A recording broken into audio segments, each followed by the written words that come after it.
Right. David Lapp, one of the co-founders of Braver Angels. David, welcome. Thank you. It's very good to be here. Good to be in Oh, conversation with you. yes. So tell us, what is your vision, your dream for Braver Angels, and how does that dovetail with who you are? Our dream at Braver Angels is a beloved community of conservatives, progressives, and everyone in between. People who, going beyond the stereotypes and name calling, try to talk with each other rather than just about each other. And to really do three things. One is seek better understanding of how people on the other side politically are thinking. Second is to discover common ground where there is common ground. And third, to build trust and relationships across the political divide. And ultimately, it starts at the grassroots, and the vision is that we, build up that beloved community from the grassroots.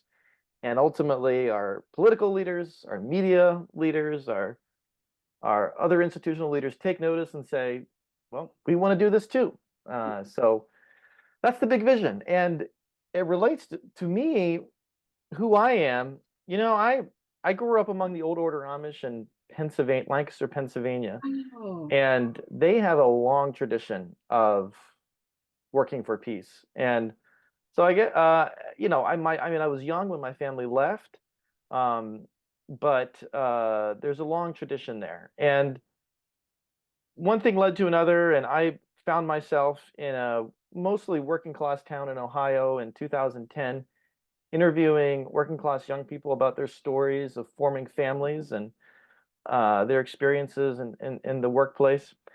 And my wife and I were doing this, just going door to door, saying, "Hey, could we interview you?" And those experience, we ended up doing 75 interviews across many years, and ended up moving to Ohio. Ultimately, it's where I live now, South Lebanon, Ohio.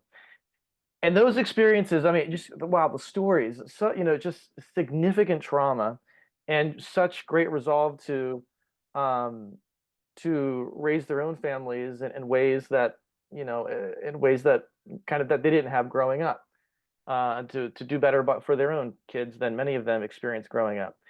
And then, so just the result of that was like, oh my gosh, like, just the feeling of solidarity with people who had experienced a lot of trauma. And then the 2016 election happened, and many of the people, the kind of people that we had been interviewing and the kind of people that that live in our town are the kind of people that voted for Donald Trump. And the kind of people that for whom a narrative was emerging in the public that, I mean, I would say all kinds of stereotypes and, that to me didn't seem quite fair. And it seemed to me that there was a lot more goodwill here to work with, than this kind of emerging narrative. And so I was motivated to try to do what I could to bring people, conservatives and progressives, in conversation to see if we can better understand each other and, as I say, work together toward building the beloved community. gosh, I didn't realize that you had that Amish background. I mean, there are a few groups in the world I think that I just immediately associate with lovingness, and that sure is one of them.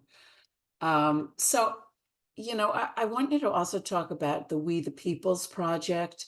Um, can you describe that a little bit?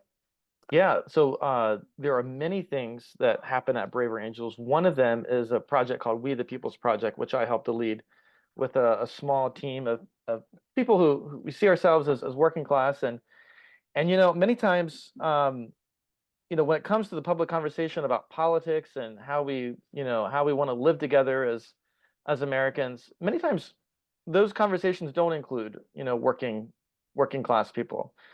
And so the idea was, can we create a space and a forum where we hear from people who are often spoken of but seldom spoken with? Mm, And so when we take an issue like immigration, and rather than speaking to a faculty member at Harvard, which is valuable to speak to those experts, but we want to talk to the people who have the everyday Americans who have experienced immigration, or maybe a contractor who hires people who have experience in immigration. So we will talk to everyday people, or if we're talking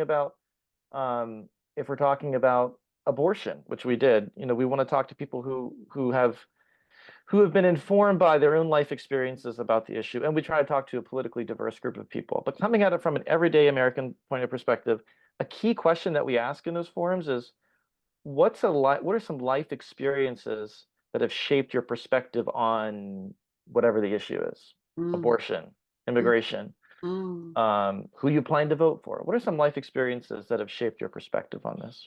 What a great opportunity for someone to take a big political issue and link it to their own psychology.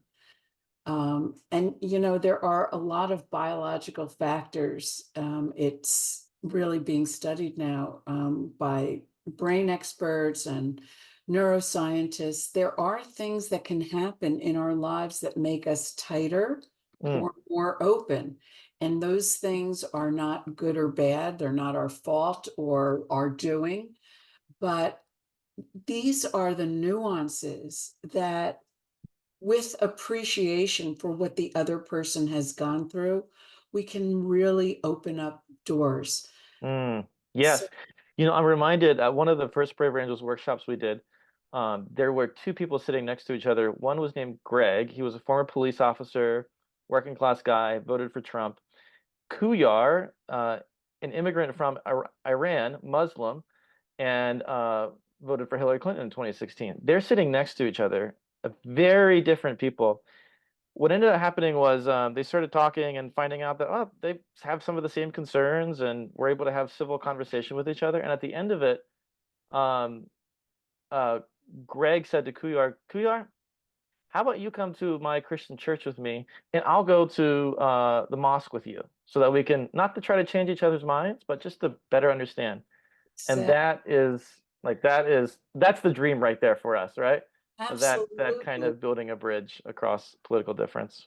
right. Because also, if you see someone's humanity, if you eat a meal with them, they're no longer the other. And Yes. as we were talking before we opened up, immigrants aren't really immigrants, they are people Mm, who are no longer safe in their country. So, whatever we can do to humanize this stuff, I am such a fan of what you do. I'm so appreciative that you came here to share with us. I would also like to read a couple of things. Um, let's see. You have 6 children.